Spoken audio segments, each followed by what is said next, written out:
Hola jóvenes, buenas tardes, bienvenidos a este cuatrimestre que estamos iniciando. Quiero darles la bienvenida a todos ustedes. Nuestra primera clase la di con algunos de ustedes, sin embargo no pude grabarla, así que nuevamente voy a proporcionar la clase. Ya la estoy grabando para que el resto de ustedes que no se haya podido conectar pues pueda ver nuestra clase introductoria, nuestra bienvenida, las políticas de nuestro curso, así como la evaluación que vamos a estar llevando y de qué vamos a hablar y qué vamos a aprender este cuatrimestre.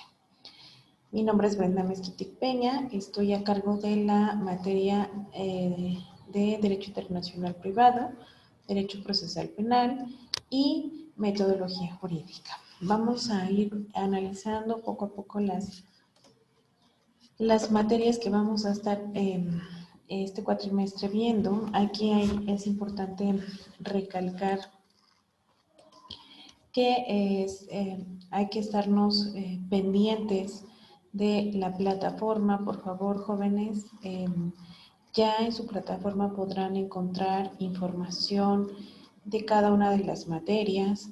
Ya hay algunos enlaces que les puede permitir ver algunos libros. Es importante que nosotros vayamos consultando la plataforma para poder ir de la mano con lo que vamos a ir impartiendo en nuestras clases. Vamos a iniciar originalmente con Derecho Internacional Privado. Vamos a poder el día de hoy ver un poco de lo que es el Derecho Internacional Privado, en general lo que es el derecho. Voy a presentarles las materias y me regreso. Vamos a estar en Derecho Internacional Privado, como ya lo mencioné, Derecho Procesal Penal y Metodología Jurídica. Hay que ver un poco también cómo vamos a estar evaluando este cuatrimestre. Ustedes van a ver que ya en plataforma hay tareas. Ya estas tareas pueden ustedes consultarlas e irlas respondiendo. Tanto en metodología jurídica como en derecho procesal hay 7 tareas, cada una tiene un valor que suma un 100%, algunas tienen el 10% y otras el 20%, dándonos un total de una evaluación de un 100% en cuanto a tareas. Las tareas que tienen más valor, de alguna manera se puede decir que son un poquito más complejas, pero todas estas tareas van de la mano con el proceso, con las actividades y con el temario que vamos a estar tocando a través del cuatrimestre. Si ustedes pueden ir haciendo las tareas con tiempo para que podamos ir retroalimentando algún tipo de duda que haya, sería excelente. Van a poder ver también en Derecho Internacional Privado una de las tareas o algunas de las tareas que ustedes pueden ver son en línea. Es una actividad un poco más, digamos, amable, más amistosa con el alumno, para que a manera de introducción vayamos viendo y vayamos conociendo qué tanto sabemos y qué tanto podemos avanzar en la materia. ¿Ok? Entonces, esa es nuestra primera actividad, las tareas. Nuestra segunda actividad van a ser las participaciones. Aquí vamos a tomar en cuenta la asistencia a las clases virtuales.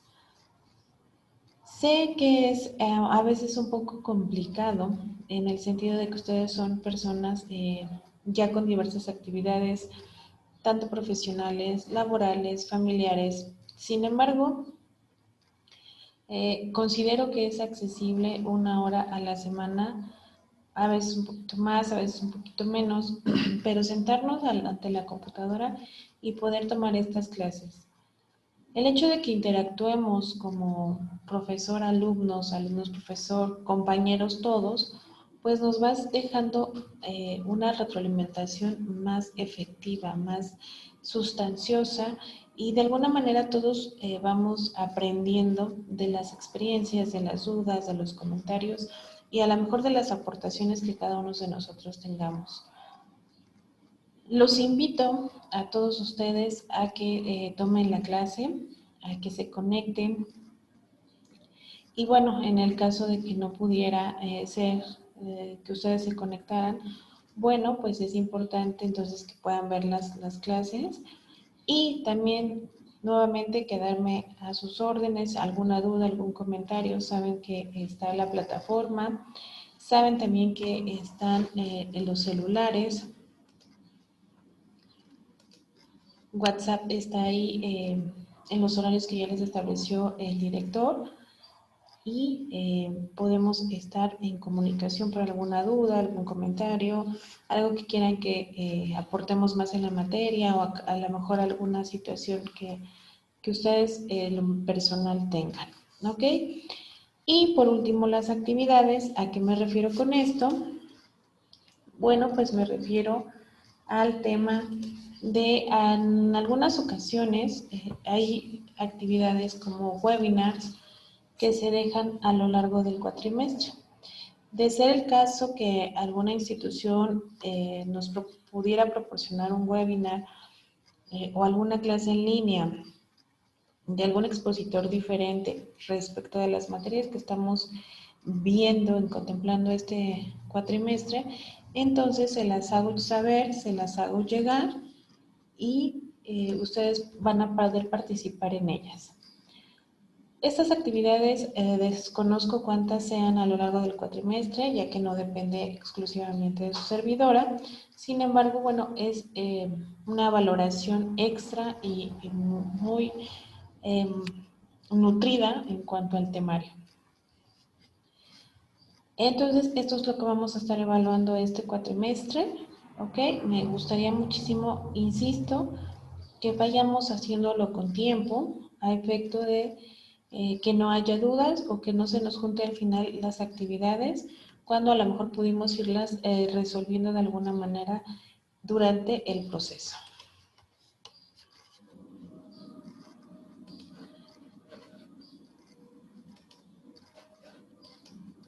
Ahora bien, al ser nuestra primera clase y en el sentido de que nuestras tres materias vamos a ver que tanto Derecho Internacional Privado como Derecho Procesal Penal y Metodología Jurídica son consideradas ramas del derecho.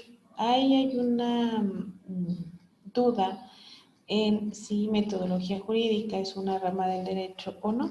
Si bien es cierto, metodología jurídica no vamos a ver que litigue un procedimiento, vamos a ver también el estudio de nuestra ciencia, pues forma parte de poder nosotros ir al campo y aplicar el derecho, tanto en una hoja escrita, tanto en materia ya oral, que es lo que estamos viendo actualmente, la oralidad de los procedimientos. Esto ha ido incrementando.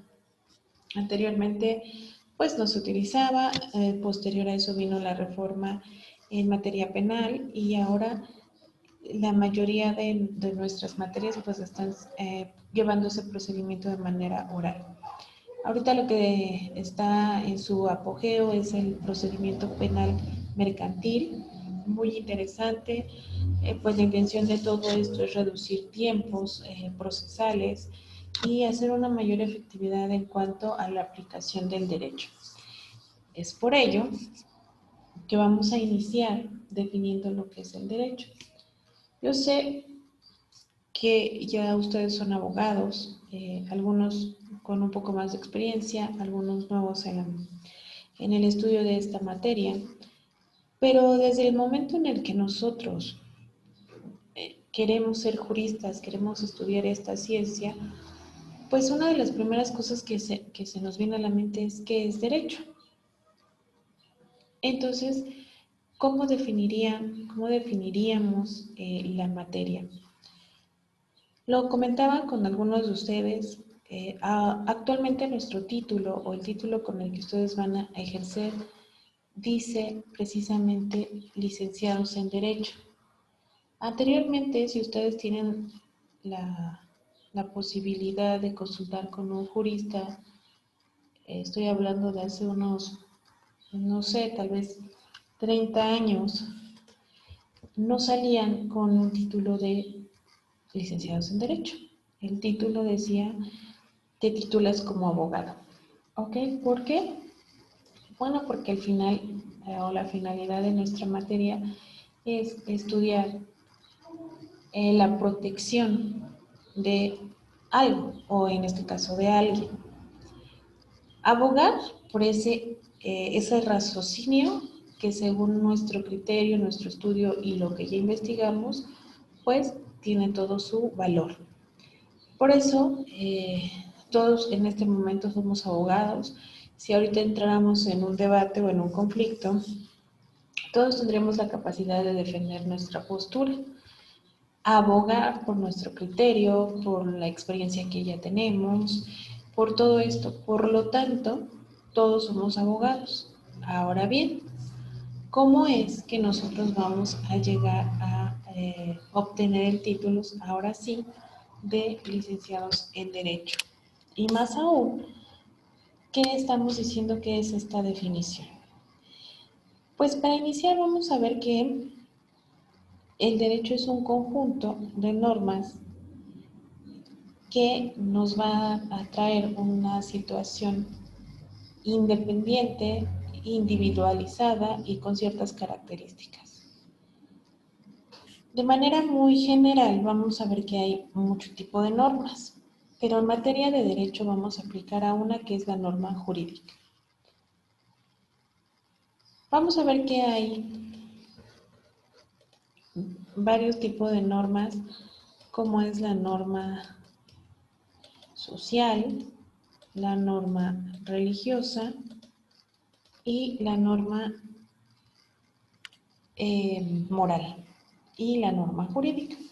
Ustedes pueden ver en este concepto, que es muy simple, pero muy completo, vamos a ver que es un conjunto de normas jurídicas que establece derechos y confiere obligaciones. ¿Por qué?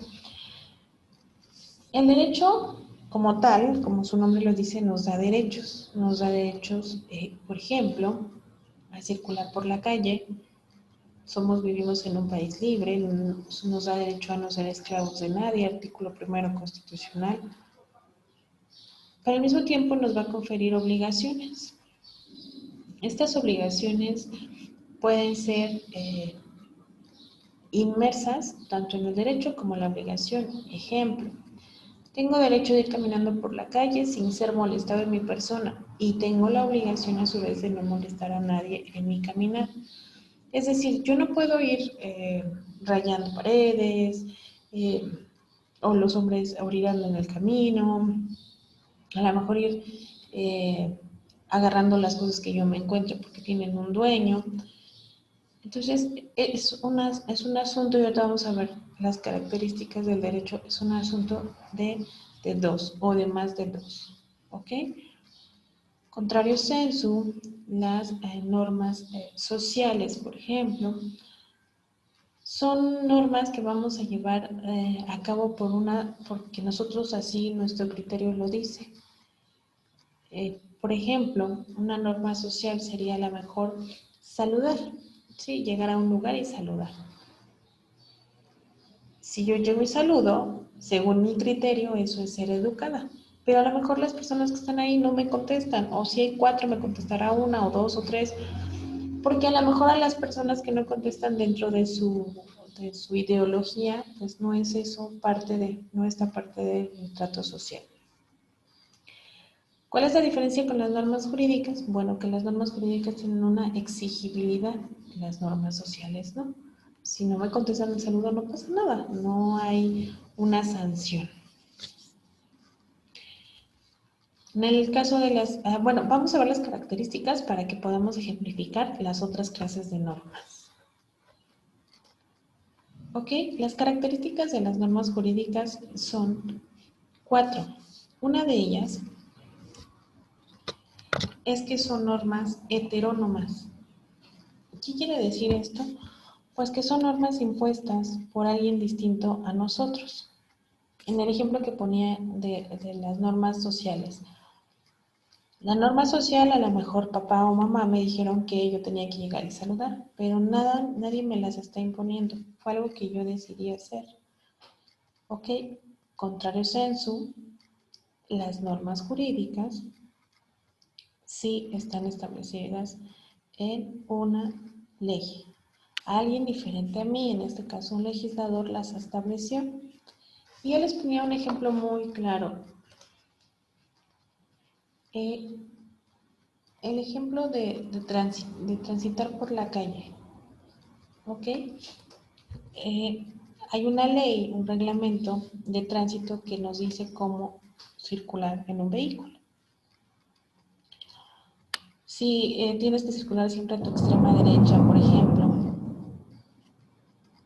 no es como que yo quiera o que yo diga, ay, voy a circular siempre por mi derecha, porque alguien así me lo dijo. A lo mejor sí lo aprendí así, pero resulta que hay un reglamento de tránsito que te dice que tienes que circular siempre a tu derecha. Si yo no cumplo esa norma, entonces voy a ser acreedor a una sanción, que es otra de las características de la norma jurídica. ¿Ok? Entonces,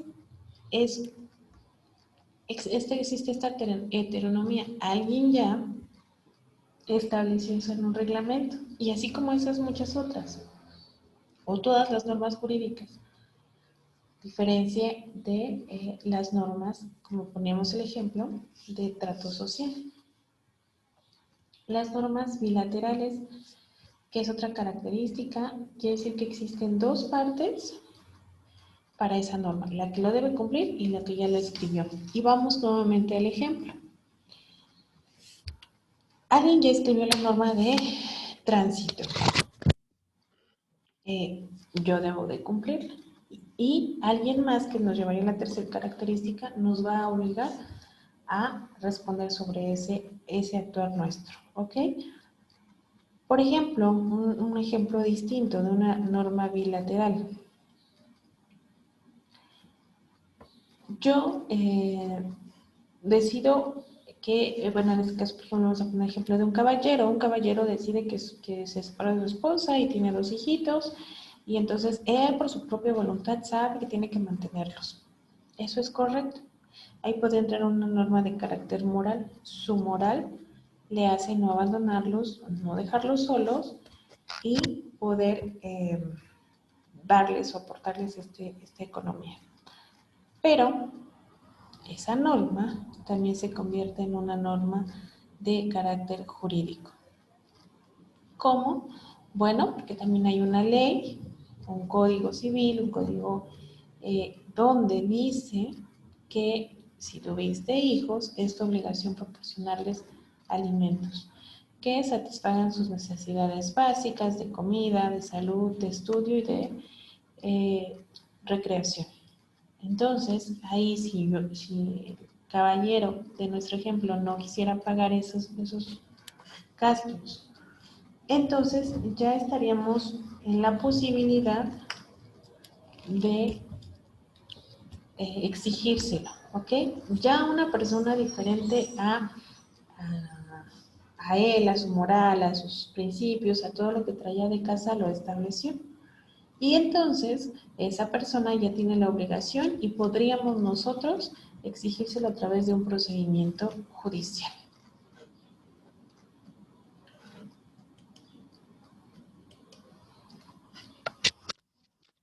Entonces, ese mismo ejemplo, una vez que nosotros obliguemos o exijamos el cumplimiento de esa norma, ¿qué va a pasar entonces? Bueno, el Estado, a través de sus autoridades, va a tener la facultad de hacerle exigible esa norma o ese cumplimiento de esa norma a esa persona. ¿Cómo va a ser esto? Bueno, pues después de llevar un procedimiento, la manera de exigírselo va a ser estableciendo en una sentencia la cantidad que él tiene que aportarle a sus hijos. Ahora, ¿qué pasa si no quisiera aportárselas? Pues otra manera de exigirle es a lo mejor descontándole directamente de su nómina, decirle a su empresa, ¿sabes qué? Esta persona tiene una deuda de alimentos y vamos a descontarle directamente de nómina. Entonces te exijo que de su salario le quites el tanto por ciento y se lo des a esta señora. Que en este caso, en nuestro ejemplo, a lo mejor se lo van a dar a la mamá, que a su vez lo va a distribuir a sus hijos. Si se dan cuenta, ya fue una norma jurídica porque hay una manera de hacerla que se cumpla. ¿Ok? Y por último, otra característica más de, de las normas jurídicas es que son normas exteriores. Me van a sancionar una conducta externa de aquello que estoy o no estoy haciendo. ¿Sí? Aquí hay un ejemplo muy claro, contrario con las normas religiosas.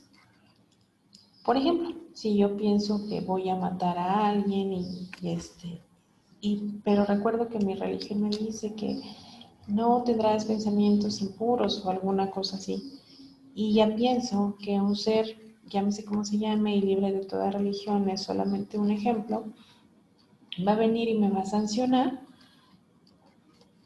y me va y estoy cometiendo pecado o alguna sanción mental, sentimental, etcétera, es solamente mi creencia, ¿sí? Nadie realmente va a venir y me va a decir, solo por eso te vas a ir al infierno, o solo por eso vas a pagar de tal o cual forma. En el caso de derecho, si yo también lo pienso, pero no hago nada, no pasa nada, no me van a sancionar, no va a haber esa coercitividad. Sin embargo, si yo entonces empiezo a materializar ese pensamiento, ¿cómo? Bueno, pues entonces ya no nada más pienso que voy a matar a alguien, sino ya sé quién es, ya lo vigilo, empiezo a comprar el mejor material para todo, para cómo lo voy a retener, cómo lo voy a agarrar. Entonces, al yo exteriorizar ese sentir, esa acción, entonces sí, se convierte en parte de un proceso jurídico y entonces sí va a aplicarse una norma jurídica. ¿Por qué es importante todo esto? Es importante el saber qué estamos llevando a cabo, por qué estamos estudiando la carrera, cuál es el tema cuando nosotros vamos a involucrarnos en un procedimiento y qué tanto podemos y no podemos permitirnos como abogados apoyar o a veces el decirle a nuestros clientes qué y se puede y no se puede hacer. De repente llegan las personas y suponen que porque ellos lo consideran así, entonces de esa forma se va a hacer o no un procedimiento. Y muchas veces hay que nosotros agarrar y establecer qué es y qué no es viable. El criterio de las personas pues es inverso, es un mundo en el que nosotros no podemos tomar parte. Nosotros lo que vamos a hacer es aterrizar toda esta información y ver dónde cuadra, en qué rama aplica, cómo la vamos a profundizar y cómo se va a proteger.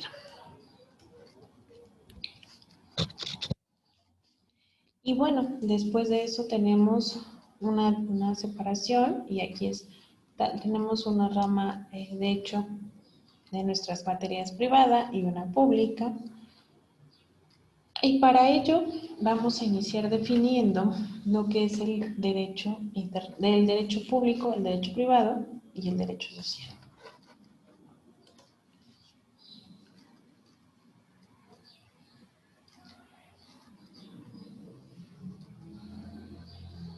Vamos a ver que el derecho público parte del ordenamiento jurídico cuyas normas atañen a poder público y sus relaciones con los individuos, las organizaciones y consigo mismo, siempre que éste se ejerza como representación de los intereses del Estado. ¿A qué nos referimos con esto? El derecho público es aquel que estudia a los particulares en su relación con el Estado o al Estado con el Estado. Y vamos a ver aquí que nuestra materia de Derecho Procesal Penal es Derecho Público, porque estamos protegiendo un interés superior a particular. Materias que pertenecen al derecho público es el derecho constitucional, el derecho administrativo, el derecho penal y procesal penal. ¿Y por qué es importante hacer esta separación? Porque el Estado puede ejercer su fuerza como una institución, como un poder público o como un poder privado. Y ahorita vamos a poner un ejemplo. El derecho privado, por su parte, comienza del ordenamiento jurídico que se dedica a la regulación de las distintas actividades y relaciones entre los ciudadanos particulares, partiendo de una situación de igualdad jurídica entre ellos. Esto es que en el derecho privado ambas partes actúan como particulares. Por eso precisamente aquí entra lo que es el derecho civil, familiar y mercantil. En el ejemplo que poníamos de la persona que tiene que atender a sus menores hijos, es una persona individual que tiene que cubrir a las necesidades básicas de sus hijos. ¿Qué pasaría si esa persona se las cubre? O sea, sin necesidad de ir a un procedimiento, cumple, no se divorcia, o a un divorciado está cumpliendo con el pago de su pensión, no habría un litigio, no habría por qué pelear. Por lo tanto, el Estado ni siquiera se enteraría, ¿ok? ¿Cuándo se va a enterar el Estado? Bueno, cuando nosotros como particulares vayamos y demandemos un derecho que creemos que se nos está violentando. En el ejemplo del menor o los menores que no se les está aportando alimentos, ¿quién va a demandar esa situación? Pues su representante, en este caso pudiese ser su mamá, y va a solicitarle ahora sí al Estado o a la institución que se haga el cumplimiento de esa obligatoriedad que tiene la otra parte. Otra rama del derecho privado es el derecho mercantil. Esto es el estudio entre los comerciantes y el derecho civil. Por ejemplo, un contrato de compra-venta. Si yo compro un terreno y la otra persona me lo paga de manera completa, o más bien yo le pago sin problemas, sin ninguna circunstancia, pues ese procedimiento no tendría ni siquiera por qué llegar a un juzgado. Yo estoy comprando, cumplí con el pago completo, la otra persona me lo está entregando en las condiciones que establecimos, no tendríamos por qué llegar a un procedimiento. Es decir, el Estado, en su carácter de institución, pues no tendría por qué enterarse, a menos de que sea para un trámite de cumplimiento administrativo.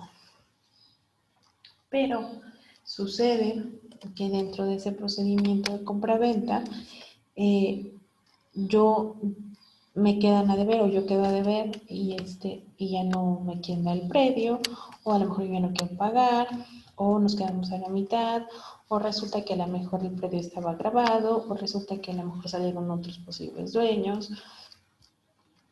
etcétera. Entonces es cuando yo le hago saber, en este caso a un juzgado, que la otra persona me quedó mal, por decirlo así, y entonces inicia este tema de litigio. Se lo hacemos del conocimiento del Estado, pero estamos litigando entre iguales, dos particulares que tuvieron un desacuerdo, una litis, ¿ok? Y por último, tenemos lo que es el derecho social. Aquí hay autores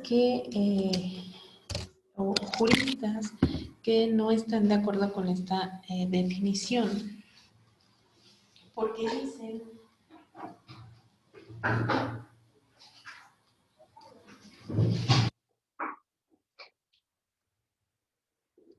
que el derecho social de todas maneras entraría dentro del derecho en general. Y este se refiere a el conjunto de leyes o disposiciones o normas que establecen y diferencian los principios y las medidas de protección de las personas, grupos y sectores de la sociedad económicamente débiles o más vulnerables. Esto es que aquí vamos a encontrar dos ramas, lo que es el derecho agrario y el derecho laboral.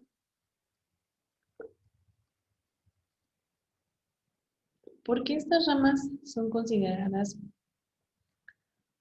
como una sociedad económicamente débil? Más allá de lo económico, es una consideración de conocimientos. Recordemos que el derecho laboral pues siempre va a intentar proteger, por ende, al trabajador. Va a intentar que de alguna manera pues sea esta clase que es la más vulnerable, la más protegida.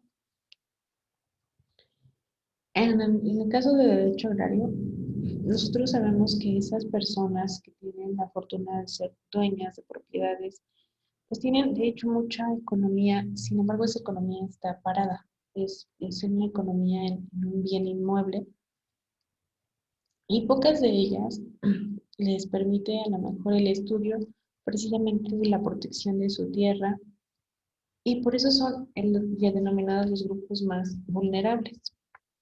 Por eso algunos juristas defienden esta posición del derecho social.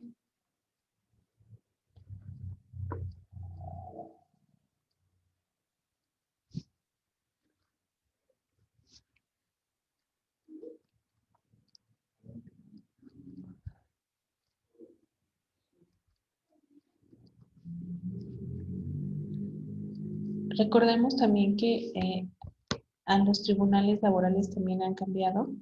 Las reformas nos han permitido esa protección mayor a estos grupos. Y bueno, en materia agraria, si bien es cierto, cada vez hay menos espacios con esta característica, también es cierto que no deja de haber inmensidad de propiedades agrarias.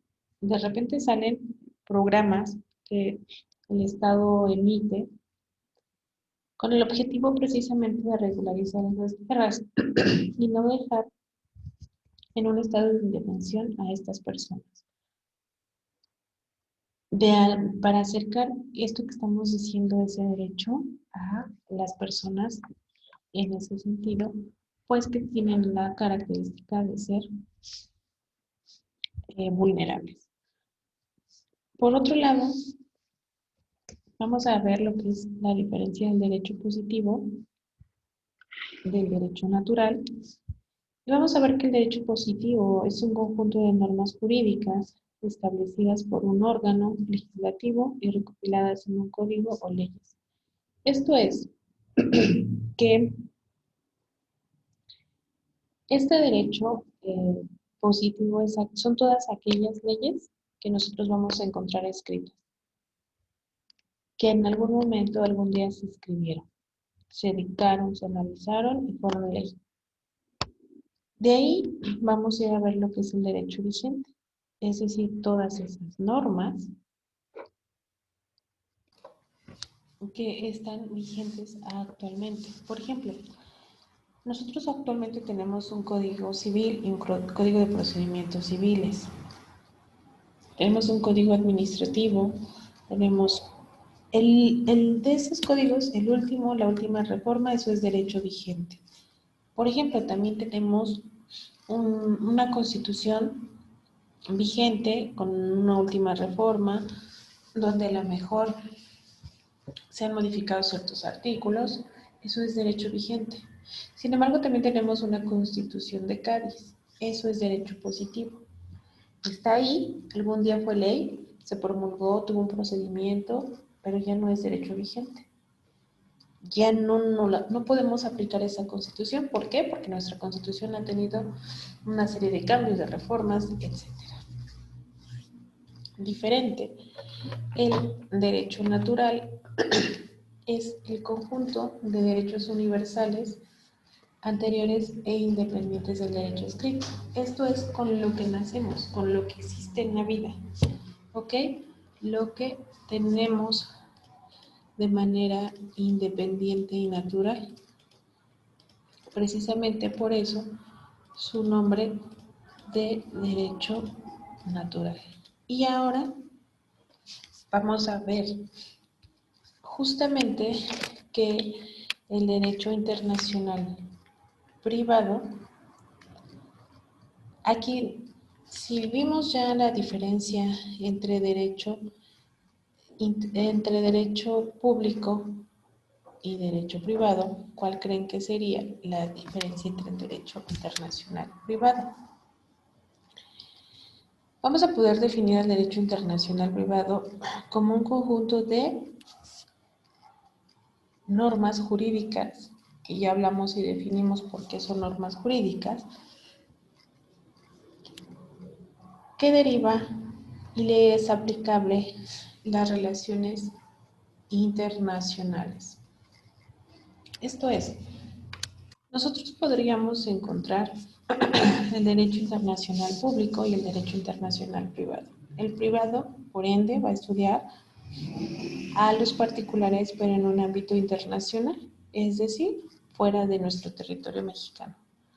Para eso, pues tuvimos que haber, o nuestro gobierno tuvo que haber firmado acuerdos con instituciones de otro país o de otros países para nosotros poder aplicar ese derecho.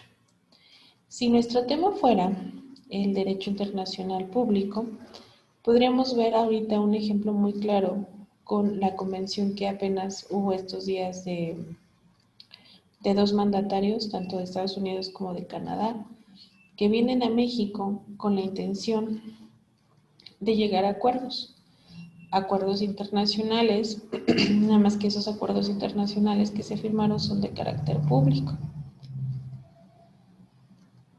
Así también hay acuerdos de carácter internacional en materia de derecho privado. En su plataforma van a poder encontrar ya una institución que se dedica o que tiene todos estos derechos privados, pero de manera internacional. Es decir, que estamos involucrados con otros países.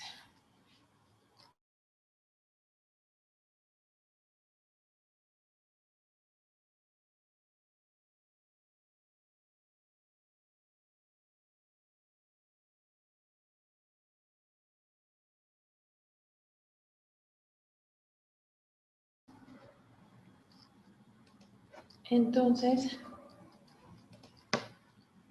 el derecho internacional privado es el conjunto de normas jurídicas o marco jurídico que regula las relaciones entre individuos en un contexto internacional. Estos individuos pueden ser personas privadas o pueden ser sociedades, ¿sí? Porque estamos hablando también que el derecho privado es un derecho mercantil. Las relaciones pueden ser en materia civil o familiar, como por ejemplo litigios transfronterizos, adopción y divorcio. Aquí se da mucho eso de que la gente se casa en otros países y quiere hacer valer su matrimonio en nuestro país. Pudiesen ser también asuntos comerciales, como contratos internacionales, convenios, quiebras mercantiles. Este conjunto de normas se compone de características y leyes de manera internacional. Pueden ser convenciones, leyes, modelos, convenios, obviamente todo eso de manera internacional. Tenemos como, podríamos decir como alguna fuente, la jurisprudencia, la práctica y la costumbre. Originalmente el campo del derecho internacional privado se limita a las leyes. A mayor congruencia entre las leyes de los diferentes estados, mayor es la facilidad con la que nosotros vamos a poder aplicar el derecho a resolver a estos casos o a nuestros casos de manera individual. La armonización, la codificación y el desarrollo del derecho internacional privado es el